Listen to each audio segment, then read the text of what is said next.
अस्सलाम वालेकुम। सो अब मैं आपको जीरा को यूज़ करने का तरीका बताऊंगा स्क्रम के थ्रू। मतलब हम स्क्रम के थ्रू इसको किस तरह यूज़ कर सकते हैं। तो फ़र्स्ट ऑफ़ ऑल हम लॉगिन में अपनी कार्डिनल्स डाल के लॉगिन करेंगे। तो सबसे पहले हमारे पास ये स्क्रीन शो हो जाएगी जो मेन डैशबोर्ड है। सो सबसे पहले मैं एक प्रोजेक्ट क्रिएट करूँगा, न्यू प्रोजेक्ट, ताकि आपको सही से समझ आए। तो मैं स्क्रम पे कर रहा हूँ, बग ट्रैकिंग पे हारिस और मेरा दूसरा पार्टनर कर चुके हैं। तो स्क्रम पे हम टेम्पलेट क्रिएट यूज़ करके क्रिएट करेंगे। तो हमारे पास दो टाइप्स के प्रोजेक्ट्स बन सकते हैं, एक टीम मैनेज, एक कंपनी मैनेज। टीम हमारे पास मतलब छोटा सा ही होता है और कंपनी हमारे पास बड़ी। चूँकि हमारा प्रोजेक्ट छोटा है तो हम टीम का ही सिलेक्शन करेंगे। तो मैं यहाँ पे नाम दूंगा इसको जुडिशल डायरी दे दिया मैंने, जुडिशल डायरी 1। यहाँ पे हमारे पास इसकी एक की शो होगी, JD 1 2 3 4 मैंने कर दिया। टेम्पलेट आप अभी भी चेंज कर सकते हैं, लेकिन मैं चेंज नहीं करना चाह रहा, अब यही सही है। तो मैं नेक्स्ट। तो ये हमारे पास हमारा प्रोजेक्ट क्रिएट हो गया है। तो मैं अपने प्रोजेक्ट के मेन डैशबोर्ड पे जा रहा हूँ। ये हमारे पास हमारे प्रोजेक्ट का मेन डैशबोर्ड है। JD 1 2 3 4 हमारे बोर्ड का नाम है, जो हमारे पास बाय डिफ़ॉल्ट क्रिएट हो जाते हैं। और अभी हमारे पास टू डू में और प्रोग्रेस, मतलब हमारे पास कोई इशू या टास्क या बग, मतलब कुछ भी नहीं, इशू मतलब क्रिएट नहीं हुआ हुआ। तो सबसे पहले हम और यहाँ पे हमारे पास कोई स्प्रिंट भी क्रिएशन में नहीं है, एम्प्टी। अभी हमारे पास कोई स्प्रिंट, कोई इशू कुछ भी नहीं है। तो सबसे पहले मैं क्रिएट पे जाके एक इशू क्रिएट करूँगा। इशू को हम मतलब कि स्टोरी पे भी क्रिएट कर सकते हैं, story, task, bug, epic. Story हमारे पास आप सब मॉड्यूल कह सकते हैं। मतलब एपिक अगर हमारे पास बॉर्डर टर्म है तो स्टोरी उसका हमारे पास शॉर्टर टर्म है। मतलब एपिक जो है वो मेन मॉड्यूल कह सकते हैं और स्टोरी उसका सब मॉड्यूल। जैसे कि अगर हम पेमेंट का कहते हैं तो पेमेंट एपिक बन जाएगा, और अगर हम कहते हैं कि पेमेंट बाय जैस कैश या इजी पैसा, ये इसकी स्टोरी मतलब सब मॉड्यूल्स बनते हैं। बग हमारे पास कोई इशू वगैरह होते हैं जिसको हमने रिजॉल्व करना होता है। जैसे लॉगिन ऑथेंटिकेशन हमारे पास एक इशू आ रहा है तो हमारे पास बग बन सकता है। टास्क भी हमारे पास इस तरह के छोटे सब मॉड्यूल्स ही होते हैं। तो मैं एक स्टोरी क्रिएट कर रहा हूँ और इसकी समरी में मैं कह रहा हूँ कि मतलब जो हमारा साइन अप का पेज है उसमें हमारे पास इशू आ रहा है। जो साइन अप मतलब ऑथेंटिकेशन है उसमें इशू आ रहा है हमारे पास।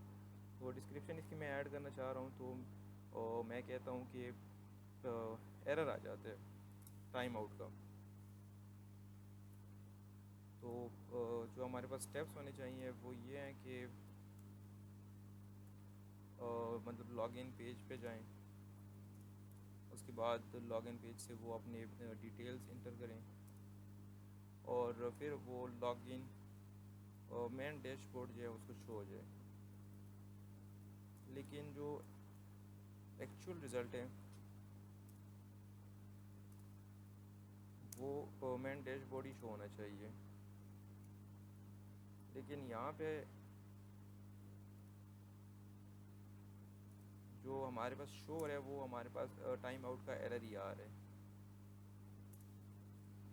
सो ये जो इशू हमारे पास बन रहा है तो हम इसको किसी को भी असाइन कर सकते हैं। हमारे जितने भी टीम मेंबर्स हैं उनको हम असाइन कर सकते हैं, और मैं ख़ुद को भी असाइन कर सकता हूँ। तो मैं यहाँ पर ख़ुद को असाइन करूँगा तो मेरा ही नाम आ जाएगा।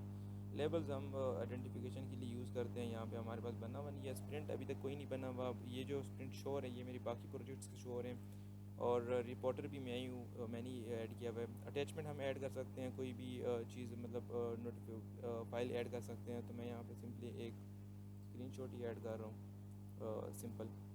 ब्लॉक्स वगैरह इशू का बाकी इशूज़ अगर हम इसके साथ लिंक करना चाहते हैं तो लिंक भी कर सकते हैं, इसकी कोई ज़रूरत नहीं अभी फ़िलहाल।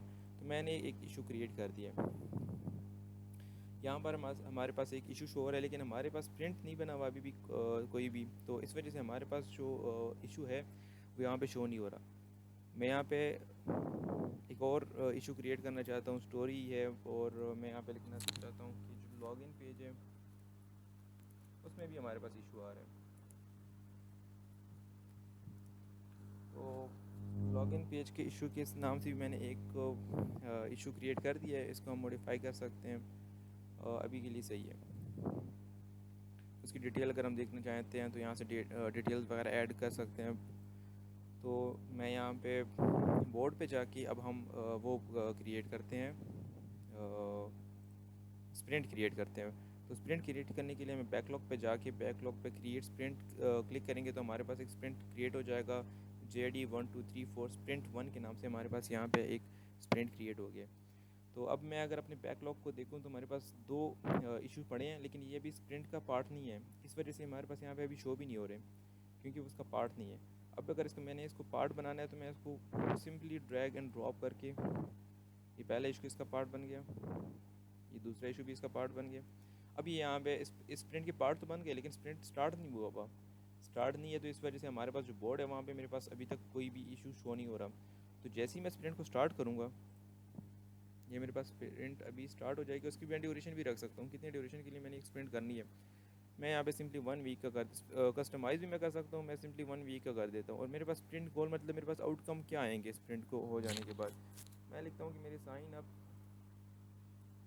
और लॉगिन जो हैं, साइन अप और लॉगिन जो है विल वर्क प्रॉपरली।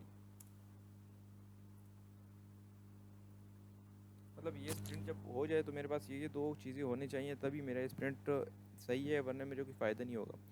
तो ये अब मेरे पास शो रहे हैं कि मेरे पास दो इशू हैं, जो लॉगिन पेज इशू है और साइन अप, ये भी टू डू है, मतलब प्रोग्रेस इस पर नहीं चल रही, और ना ही ये मतलब कंप्लीट है। तो अगर मैं इस पे काम शुरू कर लेता हूँ तो मैं बैकलॉग में जाके इसकी स्टेटस चेंज करके इन प्रोग्रेस कर दूंगा कि ये वाला लॉगिन पेज का मैंने काम स्टार्ट कर दिया। तो बोर्ड पे जाके अगर मैं यहाँ पे अब चेक करूँ तो टू डू से ये एक इशू मेरे पास आ गया लॉगिन पेज का इन प्रोग्रेस पे। तो अब मैंने एज्यूम कर रहा हूँ कि मैंने ये जो लॉगिन वाला था वो मैंने कंप्लीट कर लिया है, तो मैं वो इन प्रोग्रेस से डन पे चेंज करके अब मैं दूसरा स्टार्ट कर रहा हूँ, तो मैं इसको इन प्रोग्रेस कर दूँगा। तो अब अगर मैं बोर्ड पे जाके चेक करूँ तो मेरे पास एक इशू अभी भी है, जो साइन अप का जो टू डू से साइन अप इन प्रोग्रेस पे आ गया है, और लॉगिन पेज जो है वो मेरा कंप्लीट हो चुका है। तो वो मैंने अब चेंज करके डन कर दिया, मतलब कंप्लीट हो चुका है मेरा, और ये वाला अभी चल रहा है। अब अगर ये लॉगिन पेज वाला इशू मेरी तरफ से तो कंप्लीट है, लेकिन अगर एडमिन मतलब जो मेरा रिपोर्टर है उसको लगता है कि इसने कुछ मतलब मिस्टेक्स वगैरह किए हैं, तो यहाँ पे कमेंट मतलब कुछ मिसिंग है, तो वो डिस्क्रिप्शंस और कमेंट ऐड करके मतलब मेरे को दोबारा साइन कर सकता है।